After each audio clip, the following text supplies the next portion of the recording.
un tema muy importante que tenemos dos hermanos nuestros que nos van a compartir el tema nuevas formas de escucha, acogida y acompañamiento en la familia. Para ello,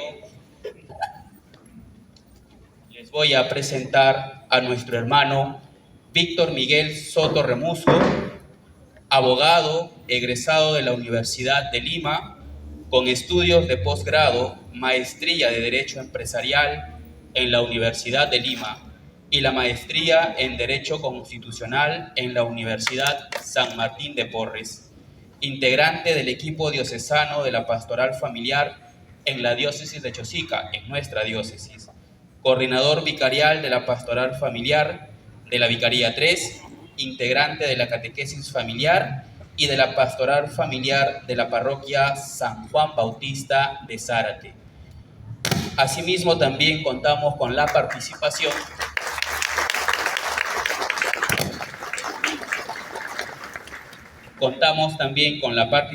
de nuestro hermano Nino Carvajal Meléndez, quien es filósofo, teólogo y abogado, dedicado a la docencia durante el plazo de 13 años a la fecha. En el ámbito filosófico y teológico, nació en Lima, Perú, en el año de 1983. Hizo sus estudios de base en el Colegio Público Antenor Orrego de Zárate. Posteriormente incursionó en los estudios de la filosofía en el año 2001. La filosofía le llevó por los caminos de la teología en el periodo 2007-2010 y Derecho en el periodo 2017 al 2024, por el anhelo de conocer cómo funcionan las sociedades. Ha realizado estudios de posgrado en filosofía, periodo 2011-2012, bajo la mención de Filosofía y Desarrollo Humano, y en Teología también ha llevado estudios de posgrado durante el periodo 2014-2016, bajo la mención de Teología Dogmática, a quien también recibimos con un caluroso aplauso.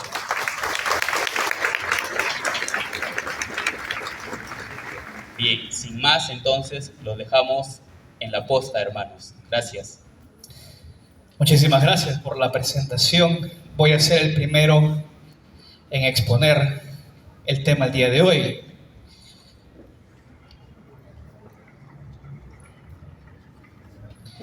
Tenemos hoy día el tema titulado Nuevas formas de acogida, escucha y acompañamiento. Para ello, yo le he planteado de tres maneras la conferencia. Primero, ver el mundo, cuál es el contexto, cuál es el problema, cuál es la situación que está viviendo nuestro mundo en el cual estamos insertos. Luego vamos a ir a dar una mirada desde el Evangelio, desde los textos bíblicos, desde la enseñanza magisterial, para ver cómo es que la iglesia nos direcciona por el camino donde quiere que Jesús caminemos. Y finalmente vamos a hacerlo que estas ideas aterricen a nuestra realidad. Ese es el esquema sencillo que quiero plantearles el día de hoy. Esperemos cumplir con la meta al terminar la ponencia. Bien, vamos a comenzar entonces. ¿Cuál es el contexto que tenemos en nuestro mundo actual? Para ello les he traído un gran filósofo alemán que se llama Jürgen Habermas. Jürgen Habermas en el año 1981 propone su teoría que se llama la teoría de la acción comunicativa. Lo vuelvo a plantear porque es un poquito complicadito su título. Teoría de la acción comunicativa. Lo voy a resumir en palabras muy sencillas. ¿Cómo es que el ser humano se comunica con otro ser humano? Muy sencillo, ¿no es así? Lo comunicamos a través de la palabra. ¿Y por qué a través de la palabra? Porque la palabra es el don que nos ha dado Dios a todos los seres humanos para poder interaccionar con el otro. Si yo encuentro otro ser humano y le digo al estilo de Tarzán, como que no nos vamos a entender. Tal vez tratamos de hacer el esfuerzo de interpretarlo, tal vez conversamos con un alemán, un francés o cualquier otro idioma que quieran imaginarse, y tratamos de hacer algunos signos que tal vez nos lleven a interaccionar, pero la manera que tenemos para poder comunicarnos es la palabra. Ahora, puede ser que yo camine mirando al cielo, mirando al techo, mirando, no sé, al piso, y puede ser que hable solo. De repente se encontró algún hermano que habla solito, ¿no? ¿Qué es lo que decimos cuando habla solo? Uy, qué fuerte, qué fuerte. No, simplemente decimos, está divariando, de repente está reflexionando, está pensando solito. Pero para que el ser humano logre su objetivo de interaccionar con el otro, necesitamos el lenguaje, que es un medio que nos lleva a entendernos con el otro, y esto nos lleva a dialogar. Miren cómo Jürgen Habermas presenta una cosa muy sencilla. Vamos a dialogar. Ahora, hay muchas formas de dialogar. Puede ser que yo alce la voz y acabamos peleándonos. O puede ser que simplemente yo agarro y digo, mejor cállate, y yo ya no quiero más. Aquí se me ocurren varias formas de dialogar que son de maneras incorrectas. Sin embargo, Habermas lo que propone es que para que el diálogo tenga frutos, necesitamos llegar a un consenso. ¿Se dan cuenta cómo la sinodalidad que hemos tenido en nuestra iglesia tiene algo de trasfondo de este pensador alemán? ¿Listo? Entonces llegamos al consenso. Vamos a la siguiente. ¿Cómo llegamos al consenso? Habermas lo que presenta es 3 pasos. El primero, que el diálogo tiene que estar cargado de un fruto racional. Si yo tengo a 100 personas reunidas y las 100 personas empiezan a dar sus ideas, pero uno está hablando de comunión, el otro está hablando de sacramentos y el otro empieza a hablar, sí, en mi cocina teníamos, esta persona no está hablando nada racional. Por lo tanto, no pasaría el primer filtro. Porque tenemos que hablar algo racional, algo que pueda ser entendido, algo que podamos dialogar. Muy bien. Entonces, para ello yo tengo que ser capaz de dar razones para que mi diálogo sea fructífero. Si no damos buenas razones, lastimosamente, te escucharemos, entenderemos y tal vez por tolerancia podremos dar un paso más de escucharte, pero es necesario que lo que se está hablando tenga esta carga de racionalidad. Eso dice Habermas. Siguiente, el diálogo, el anterior. El diálogo no puede ser un monólogo. O sea, si estamos reunidos 100 personas, no puede solamente haber una sola persona que hable durante toda la reunión y sea solamente él la estrella de la mañana. ¿Por qué? Porque el diálogo es, yo hablo, pero el otro, eso es la sinodalidad. Yo hablo, el otro escucha. Y lo que diremos es, hermanito, espérame un ratito, por favor, sí te daremos la palabra, te escucharemos, pero está hablando tal persona, vamos a escuchar. Entonces, para que haya diálogo, tiene que tener una interacción. Uno habla, el otro escucha. Porque un monólogo no es nada fructífero. Si uno solo está hablando, lastimosamente no vamos a poder llegar a buen puerto. Y finalmente, el filtro de la calidad, dice Habermas. La pregunta ¿es verdad lo que dice? ¿Coincide con los hechos? A mí me ha pasado que en una asamblea de sinodalidad, una hermanita empezó a hablar, mira, pero yo he visto que de mi parroquia lo han votado, sí que le han gritado, sí que esto, sí que incluso dentro de la iglesia estaba reservado este sitio y yo me he sentido mal. Se le escuchó porque era una realidad que ella ha vivido. Pero nuevamente volvió a incidir, y uno dice, ya escuchamos este tema. ¿Por qué tenemos que volver a incidir sobre este punto si ya lo escuchamos? sino que no pasa el filtro de la verdad. Y la cuestión está aquí. ¿Qué es la verdad? A Jesús se le pregunta, ¿qué es la verdad? ¿Se acuerdan en qué pasaje bíblico? Cuando está delante de Pilatos. Cuando está delante de Pilatos, se pregunta, ¿qué es la verdad? Porque Jesús se muestra como el transmisor de la verdad, se muestra como la verdad misma, y entonces la pregunta que se hace Pilatos es, ¿qué es la verdad? Pero Jesús no le contesta, porque Pilato todavía no estaba preparado para escuchar qué era la verdad, y no estaba preparado para reconocer en Jesús que Él era la verdad. Entonces, este filtro es importantísimo, porque la verdad trascendental nos lleva a reconocer que Jesús es la verdad. ¿Qué quiere decir esto en nuestro diálogo sinodal? No es que uno tiene la verdad, o el otro tiene la verdad, o el otro tiene la verdad, y cada uno dará su verdad, o cada uno dará su opinión, sino que todos hablaremos en la medida que tenemos a Cristo en nuestro diálogo. Si tienes a Cristo en tu corazón, vas a poder sacar palabras de amor, palabras que nacen del Evangelio y palabras que construyen nuestra iglesia. Pero si yo no tengo a Cristo en mi corazón, ¿cómo será mi manera de hablar? Crítica, queja, resentimiento, renegadera. ¿Será un diálogo fructífero? Entendemos que no. ¿No es así? Entonces, esta es la postura que nos presenta Habermas. Ahora, dice Habermas, todavía estamos con este pensador. La verdad y la justicia no se dictan, sino que se descubren dialogando. Y es aquí donde tenemos graves problemas con este pensador.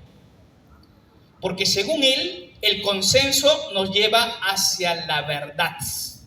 Y aquí se equivoca este pensador. Porque el consenso no es que nos lleve a la verdad. Ya hemos dicho que la verdad es Cristo.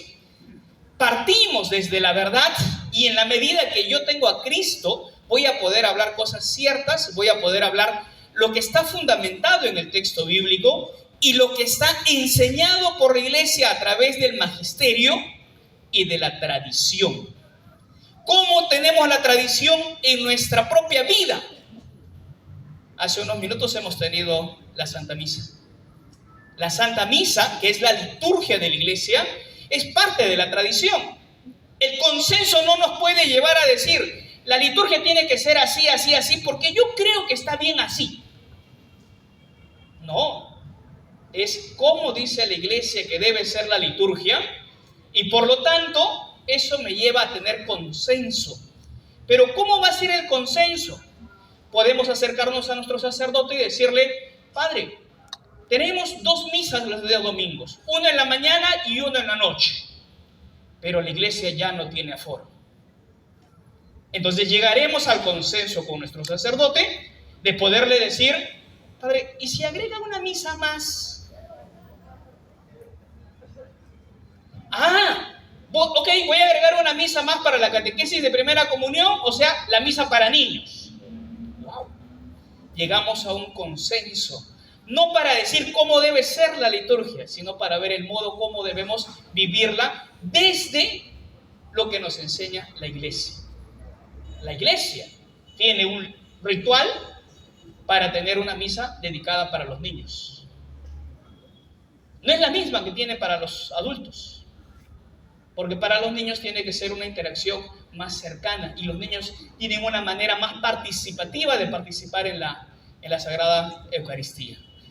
¿Qué se debe evitar? Primero, se debe evitar imponer mi voluntad sobre el otro.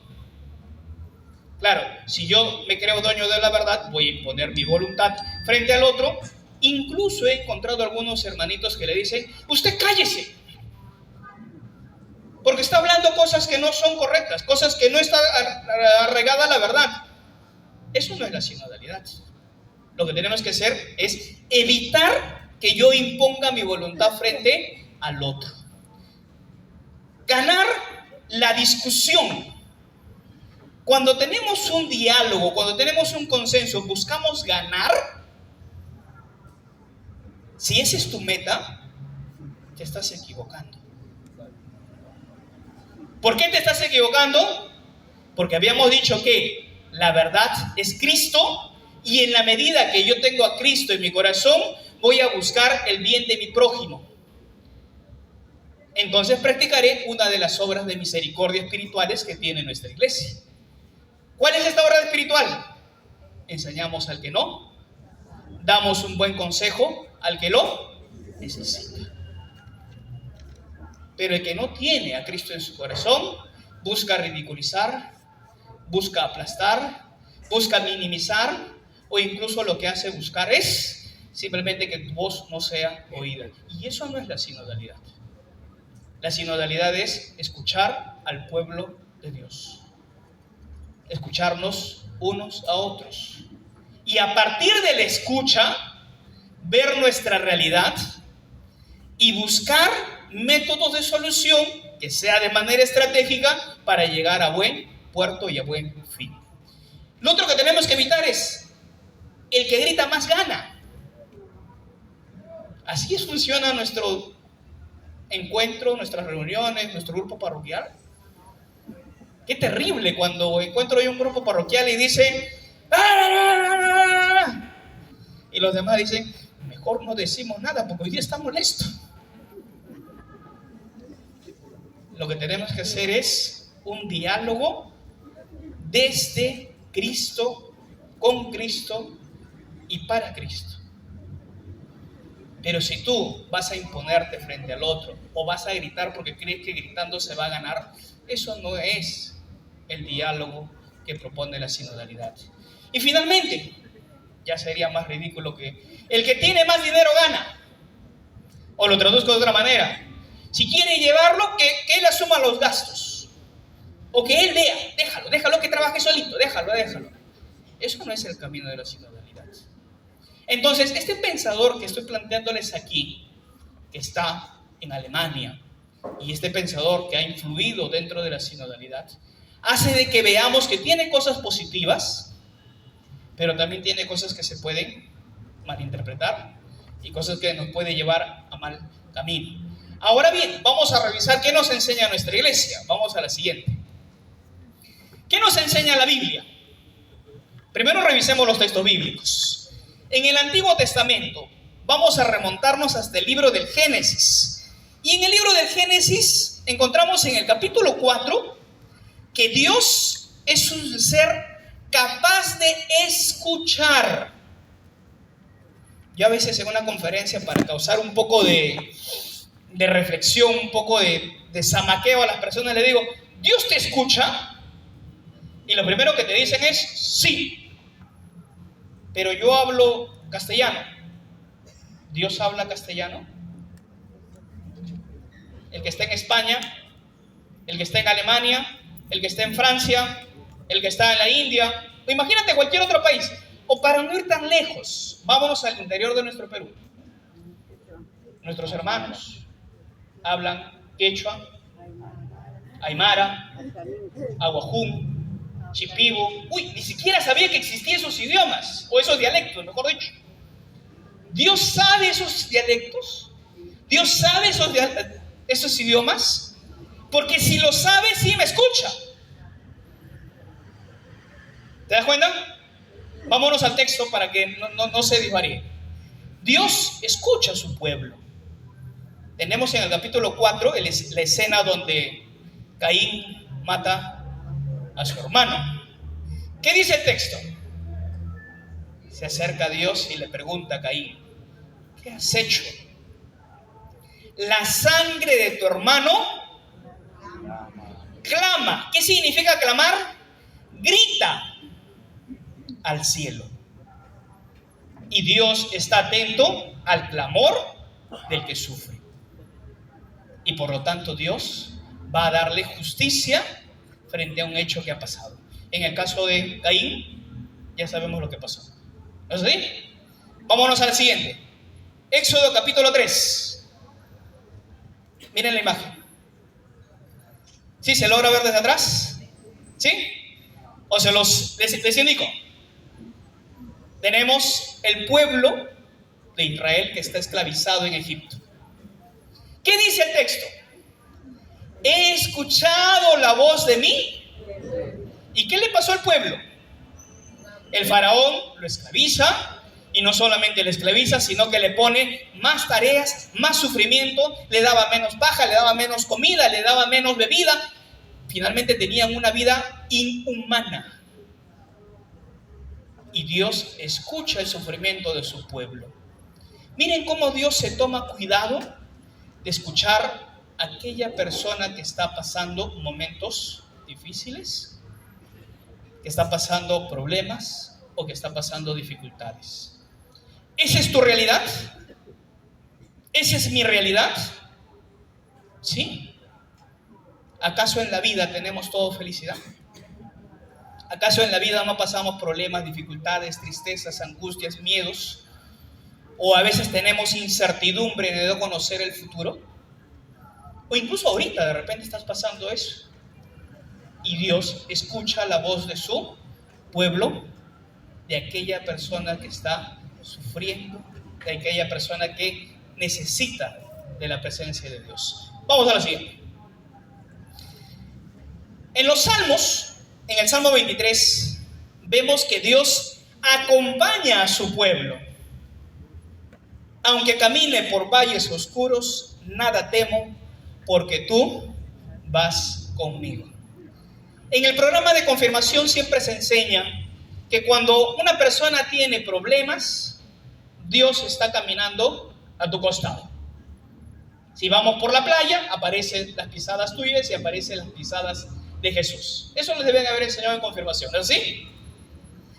Pero cuando tienes problemas que ya no puedes solucionar, tú miras las pisadas y ¿cuántas pisadas encuentras? Solamente 2. Eso nos enseñaron en confirmación, ¿no?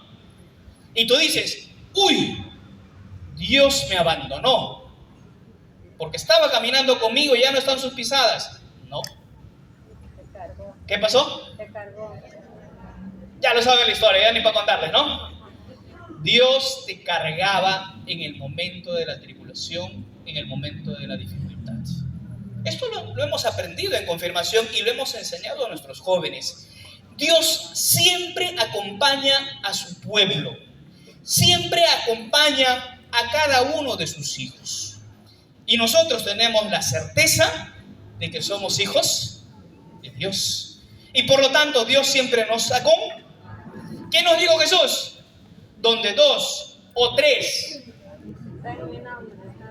yo estoy aquí con ellos.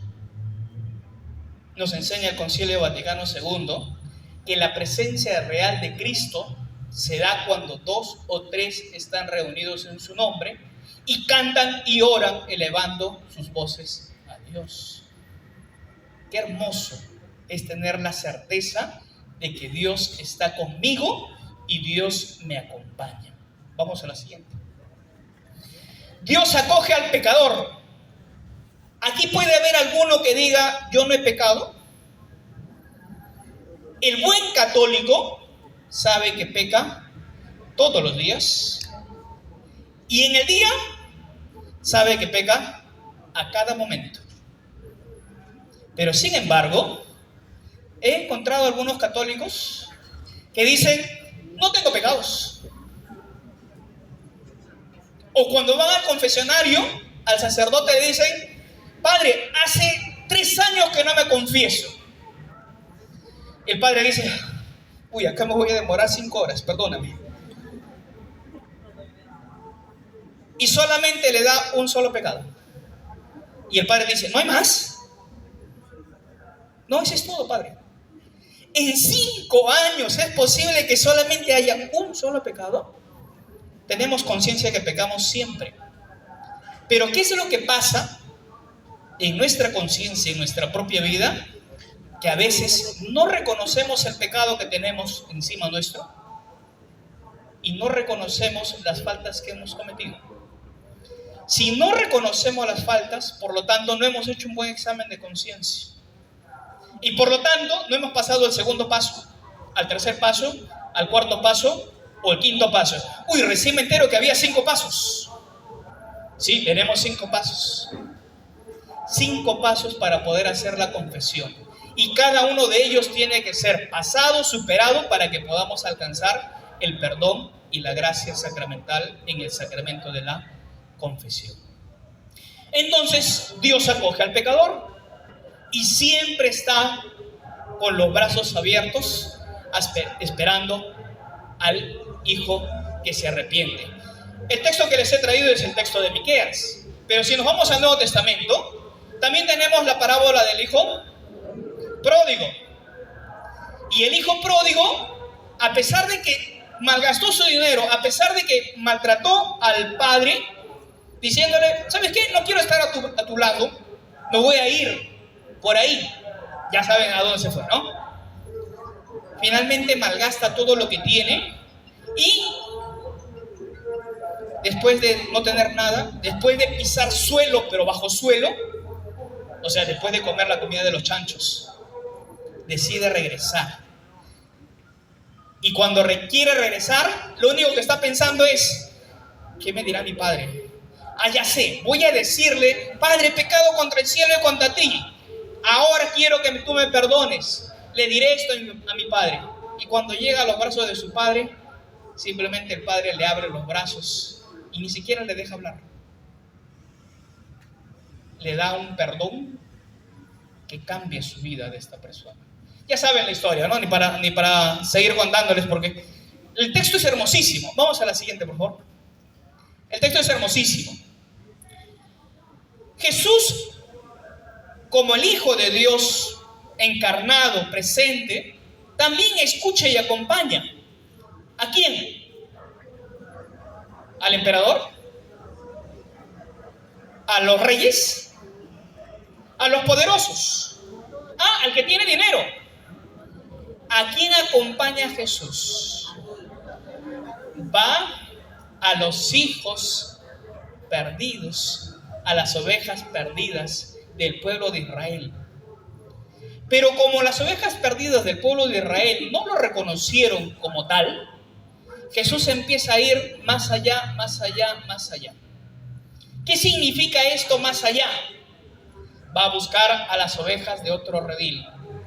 O sea, no se queda en Jerusalén, sino que sale más allá. Por eso tenemos la figura de la samaritana. Si no me equivoco, está en la siguiente, por favor. La siguiente. No le he puesto. No, sí está. Pero me adelanto. Va a la samaritana. La samaritana es considerada una persona de la cultura judía, de la religión judía, pero es un judío de segunda clase. ¿Puede haber un judío de primera clase y de segunda clase? En ese tiempo del judaísmo se consideraba así a los que vivían afuera, en la diáspora. En ese sentido, Jesús no se queda con las ovejas perdidas del pueblo de Israel, sino que va más allá y encuentra a la samaritana. ¿Se acuerdan el pasaje de la samaritana? ¿Qué le dice Jesús a la samaritana? Dame agua, porque era evidente, estaban en un pozo. ¿Saben qué le dice la mujer? Tú que eres judío, ¿vienes a hablarme a mí? ¿Me vienes a pedir agua a mí? ¿Qué le contesta Jesús? Si supieras quién te lo pide, serías tú quien me lo pidiera a mí. La samaritana hasta aquí no entendía nada. ¿Saben cuándo entiende la samaritana que él era verdaderamente el Mesías? Cuando Jesús devela su corazón de la mujer y le dice, anda, llama a tu marido. ¿Qué le dice a la samaritana? No tengo. Jesús le dice, dices bien, porque el que tienes ahorita no es tu marido. Perdón, ¿cómo sabías mi vida? ¿Quién te contó? ¿Quién te chismoseó antes de llegar aquí? No, Jesús sabía, porque Él, como Dios, lo sabe todo. Y la mujer es ahí cuando comprende que Él no es cualquier ser humano. Pero todavía no lo entiende bien. Piensa que es un profeta. Y es ahí donde le dice, veo que eres un profeta. Y Jesús le dice, anda, llama a los tuyos. Cuando la mujer se está yendo, recién vienen los apóstoles. Voy a hacerlo un poquito más imaginativo para que me logren entender. Jesús está conversando solo con una mujer. Y los apóstoles están de lejitos mirando, ya llegando. Y cuando ya están cerca, la mujer se va. ¿Qué creen que pensaban los apóstoles? Jesús, no nos habías contado esto. Humanamente pensamos así. ¿O estoy exagerando? Si yo lo veo solo al coordinador con la coordinadora allá en el salón, y uno dice, humanamente pensamos así. Pero Jesús, sabiendo cómo pensaban, se adelanta y les dice, levanten los ojos y miren ahora la cosecha. ¿Ustedes creen que los apóstoles entendieron? No entendieron nada. Pero lo único que hicieron es confiar en Jesús y levantaron los ojos. ¿Qué vieron? Cielo. Ya viene la cosecha. ¿Cuál era la cosecha? La mujer samaritana vino con toda su gente. Porque la mujer le había dicho, ha venido a nuestro pueblo un profeta. Todo el pueblo salió corriendo a conocer quién era ese profeta. Esto es importantísimo porque sabemos que Jesús perdona al pecador, perdona a aquella persona que cree que es de segunda clase. No hay persona de segunda clase, pero a veces pensamos que es así. Y Jesús va por la oveja perdida, va por el pecador arrepentido, va por aquella persona que necesita más de Dios. El Evangelio lo dice hermosísimo. Los enfermos son quienes necesitan médico. Así lo dice, ¿no? Los enfermos son quienes necesitan médico, no los sanos. ¿Aquí estamos sanos o estamos enfermos? Estamos necesitados de Dios. Y es por eso que nuestro diálogo sinodal es primero poniendo a Dios aquí, en el centro, y teniendo a Dios en el centro, podemos tener un diálogo entre hermanos, entre miembros de una sola comunidad, entre miembros de una sola iglesia. ¿Qué nos enseña el magisterio de la iglesia? El Papa Francisco, antes de fallecer, algunos no conocieron este documento porque casi fue a puertas de fallecer el Papa Francisco.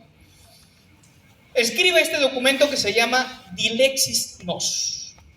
Algunos lo conocen más por el otro título que el Papa León XIV escribió, Dilexis Te. No lo pueden confundir, por favor. Dilexis Nos es escrito por el Papa Francisco. Dilexis Te es escrito por el Papa León XIV. Y en el documento del Papa León XIV hace referencia a lo que el Papa Francisco escribió. ¿Eso qué quiere decir? Que todo buen católico tuviera que leer los dos documentos. Del Papa Francisco, ya al finalizar su vida, Dilexis Nos, y del Papa León XIV, Dilexis Te. Recién me entero que existe este documento. No se preocupen, para los interesados les podemos pasar de manera virtual para acelerar el tema, si es que alguno desea, o si no, puede encontrarlo también en la página vatican.va, que es la página del Vaticano, de nuestra iglesia, y ahí lo pueden descargar el documento.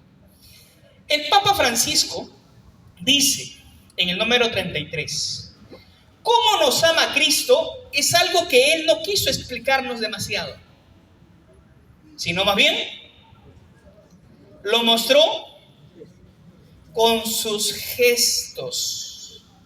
En ese sentido, vamos a pasar rapidísimo porque el tiempo me está ganando. ¿Cuáles son los gestos que tiene Jesús para conmigo, para que yo pueda practicarlo con mi prójimo? ¿Y quién es mi prójimo? Mi próximo. ¿Quién es mi próximo? El que está a mi costado en mi familia. Mi esposa, mi esposo, mis hijos, mis hijas, mi primo, mi tío, mi abuela, cuñado, o no sé quién está tu próximo. Pero si venimos a la parroquia, ¿quién es tu próximo? Tu hermano de comunidad, tu hermano de parroquia, No es que tú eres un grupo cerrado y nadie más entra. No, tenemos interacción con todos los grupos parroquiales. Pero también tengo yo otro ambiente donde me muevo. Si eres joven, de repente estarás estudiando. ¿Quién es tu próximo en la medida que estudies? Tu compañero, tu amigo, tu profesor. ¿Quién es tu próximo en el trabajo? Ok, compañero de trabajo. O la persona que está dirigiendo. A veces decimos, ¿no? Viene el jefe y te dice, ¡ah! Y tú dices, este hijo de la... No, es tu próximo. ¿Qué gesto tengo que tener yo con mi próximo? Vamos a verlo desde los gestos de Jesús. Vamos por favor a la siguiente. A la samaritana ya les he contado. ¿Cuáles son los gestos que tuvo con Nicodemo?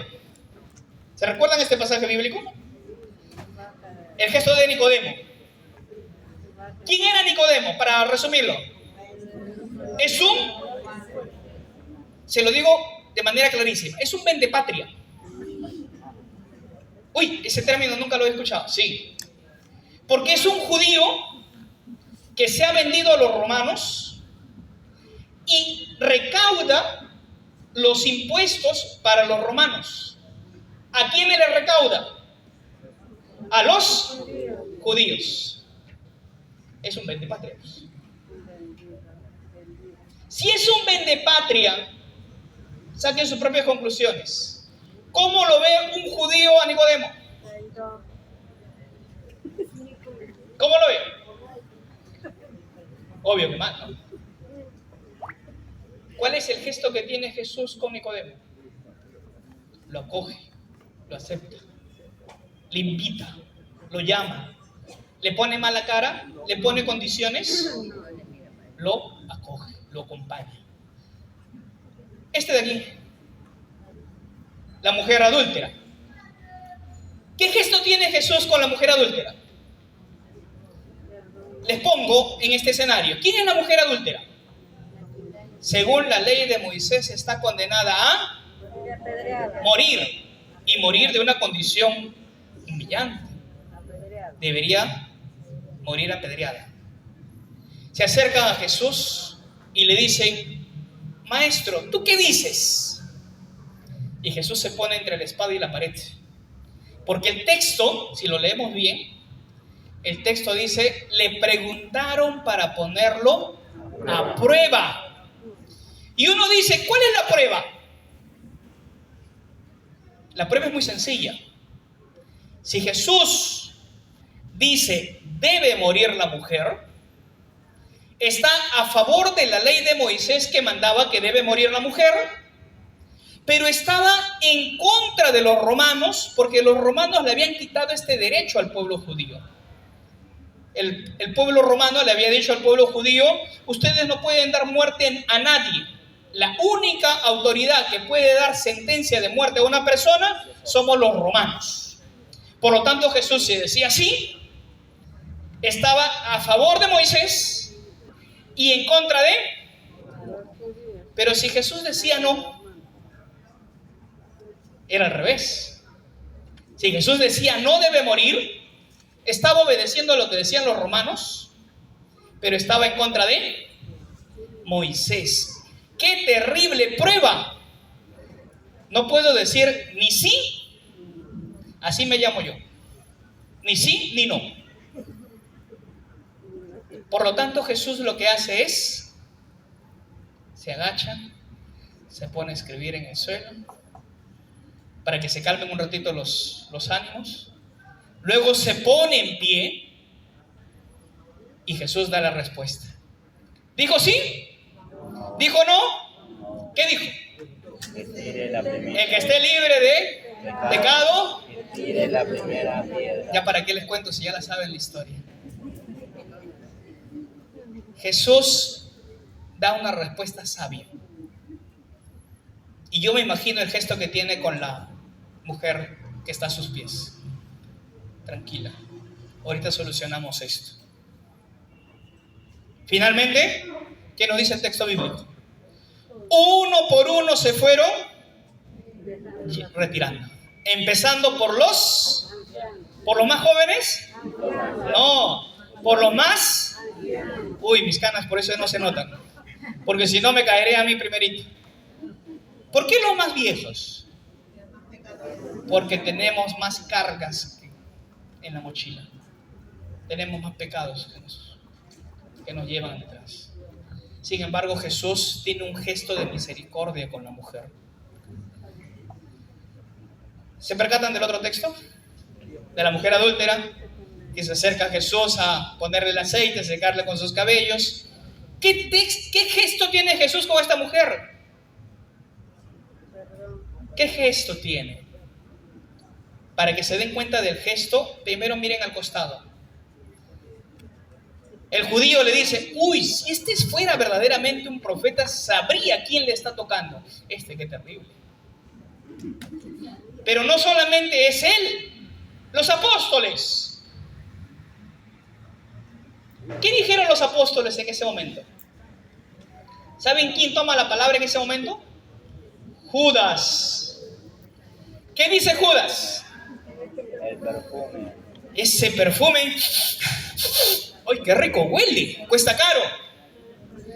Lo podíamos haber vendido y lo recaudado, dárselo a los pobres. Y el texto agrega, él no pensaba en los pobres. Él estaba a cargo de la bolsa. ¿Y quería? Qué terrible, ¿no? Qué terrible encontrar algunos hermanitos con esta actitud de Judas. Yo he visto cuántas críticas de nuestros hermanos separados que dicen, la iglesia tiene tanto dinero, ¿por qué no vende todo y se lo da a los pobres? Así acabamos con la miseria, el hambre, la pobreza del mundo. Están pensando como Judas. O nosotros dentro de la iglesia católica hay hermanitos que piensan así. Uy, la iglesia tiene tanto, ¿por qué le voy a dar más? Su tanto cobra por esto. Todo es dinero. Hay hermanos que piensan así. Pero sin embargo Jesús nos enseña un gesto hermosísimo. Le tiene misericordia a la mujer. Yo me imagino la cara de Jesús mirándole a la mujer con ternura y mirándole a los apóstoles que no entendían por qué lo hacía y mirándole a los judíos que le criticaban. Y Jesús le dice, déjala, porque está anunciando mi muerte, porque ya se acercaba la muerte de Jesús. Tenemos aquí más gestos. Jesús le devuelve la mirada, la visión a este ciego. ¿Cuál es el gesto que hace Jesús? Agarra barro, lo mezcla con su saliva y se acerca y le pone en los ojos. Por favor, ponte un ratito en el zapato de este ciego. El otro día estaba pasando por Girón de la Unión y encontré a un cieguito y dije yo, voy a hacer mi obra de caridad. Lo cogí y le digo, te ayudo a pasar. Y me dijo, suéltame. Puedo solo. Ponte tú en el zapato de este hermano cieguito. A veces creemos que no necesitamos a otro. A veces creemos que somos autosuficientes. O finalmente, alguien te pone saliva con barro en tu ojo.